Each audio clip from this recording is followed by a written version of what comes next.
right, we're going to hit wide receivers. I'm just going to tee these up for you real fast and fly through them. Wide receiver, the Wolves actually got 3 guys he's higher on. Tank Dell against Pittsburgh. He likes him at 26. The experts have him all the way down at 34. He also likes Gabe Davis going against Miami. He likes him at 28. Experts all the way down at 37. DJ Moore playing against that potentially cushy Denver matchup that we talked about. Wolf likes him at 31. 8 spots higher than the experts at 39. Go ahead, Wolf. Yeah, back-to-back weeks, Tank Dell leading this team in targets, second on the team in routes, 17 and 23, half PPR points, wide receiver 19 and 6. And as we've alluded to, could have had 2 touchdown days in both of them. An absolute monster, absolute playmaker that CJ Stroud has the most beautiful rapport with. Demanded that this team trade for him, trade up to go get him. They do it, and it's looking like a dominant connection. I will not bench Tank Dell at this point, playing him over Garrett Wilson in the league. That's one of the tweets that got such big interaction earlier today. Gabe Davis, meanwhile, back-to-back weeks with touchdowns. I know the touchdown was the only catch he had last week, but looking just so much more explosive now that he doesn't have that high ankle sprain. And in a game like we've talked about, points will be at a premium, shootout style narrative. That's where you often see Gabe Davis. You think about the big playoff explosions. This has that playoff feel to it. So Big Daddy Davis, I think, comes through for you. At least one more big bomb touchdown and maybe even more consistent, steady work for him. So huge fan of Gabe Davis, not touching my benches. And as you alluded to as well, DJ Moore, a great tackle breaker, excellent after the catch. What do the Denver Broncos do the worst in the league right now is tackle. We saw how many times did Devon Achane get a quick hit and then just rip a screen. And the Bears suck. They're horrendous. But one thing they do okay at is the screen game. And we saw DJ Moore ripping up the preseason with those screens.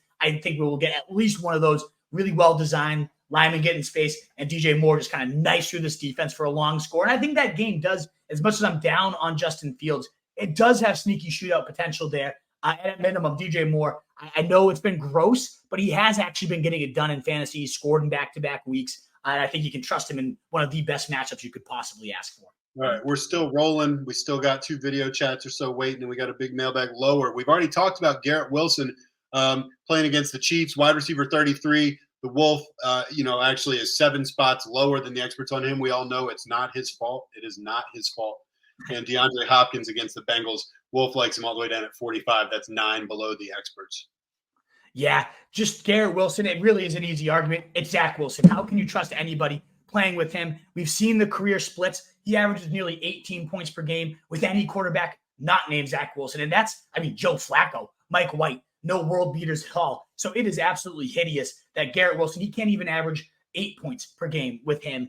It's just hideous. And the Chiefs used to be a great matchup to target wide receiver ones. They are now one of the bottom matchups for receivers in general, but in particular, number 1 receivers. So coming off a bad 5-catch, 48-yard day, the targets have been there 8 and 9, and maybe he'll get fed again. So if you're desperate for a guy, you could certainly do worse. It's a guy you could kind of bank on the talent, but that's just how bad Zach Wilson is. I think Garrett Wilson, with Aaron Rodgers, would have been a top 5 receiver every single week, and now we have him at wide receiver 33. It's just so sad, so sickening. This guy was going to have such a monster year. And then DeAndre Hopkins, getting the target, similar. It's a kind of a similar argument here. He's getting funneled to looks. He's had over 30% target share in 2 out of his 3 weeks, and the only time he didn't was the week that he was pretty banged up and not playing a full-time role. But he's just turned that into 10, 6, and 6 points. Wide receiver 29 in week 1, and then 61 and 59 these past 2. And Cincinnati, a run funnel defense, bottom 3 in schedule adjusted points to backs and yards allowed before contact. This is a team that you can absolutely run on. So it could be a big Henry rebound game or Tajay Spears breaking long ones. But even if we get 8+ targets, we just saw this Bengals team just swallow up Matthew Stafford's great pass rush. And Puka Nacua, if he didn't break that long one, he would have been just completely stifled. And that's kind of the game that Hopkins plays, that possession style role. They're a little bit more susceptible since the deep ball, Tutu Atwell, like we saw, the safety play with no Jesse Bates has been sketchy, but Hopkins, that type of role he's supposed to thrive in, that's what Cincinnati is very good at limiting. So I have no interest in trusting him in lineups much, much lower than the ECR on him. Hail Mary, Marvin Mims playing at the Bears. I low-key, I picked him up for nothing. I lost Mike Williams. I picked him up on waivers for nothing. I'm kind of low-key excited about that. I'm not going to lie to you. Also, DJ Chark going against Minnesota. He's only 17% owned. And then we get to the tight ends right after that. Yeah, Marvin Mims, 7.22 yards per route run. An elite yards per route run is 3.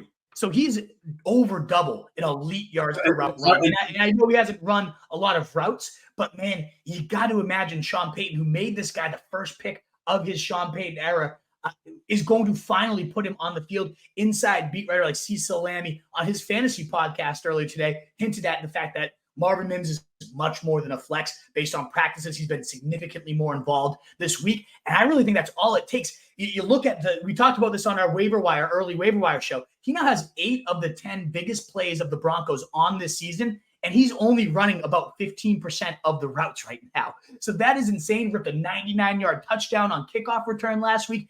You got to imagine they finally turned the keys over. And as we've talked about, this game has that sneaky, gross shootout potential. Marvin Mims, and even half of the snaps would be deadly. He leads the NFL, like I said, with that yard per run and also fantasy points per route as well, ahead of Tyreek Hill, the next closest guy there, who's gotten more volume. I get that too. But man, Marvin Mims has that type of like target.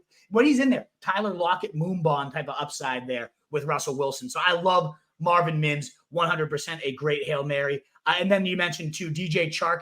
I would have liked him even more with Andy Dalton playing, but that's Minnesota. It's a bet on how bad these Vikings corners are, giving up the 3rd most points to wide receivers, 1st most adjusted points, schedule adjusted, when you factor that in as well. DJ Chark, 11 targets last week, getting deep for a score as well. I know Adam Thielen, more sexy play with a revenge game narrative, higher volume play, but DJ Chark, only 14% rostered, a guy you could definitely get some splash points from too. What is up, you fantasy wolf? Thanks so much for tuning in. If you haven't already, share your thoughts in the comments, check out some more videos, and join the newest Wolfpack by subscribing below.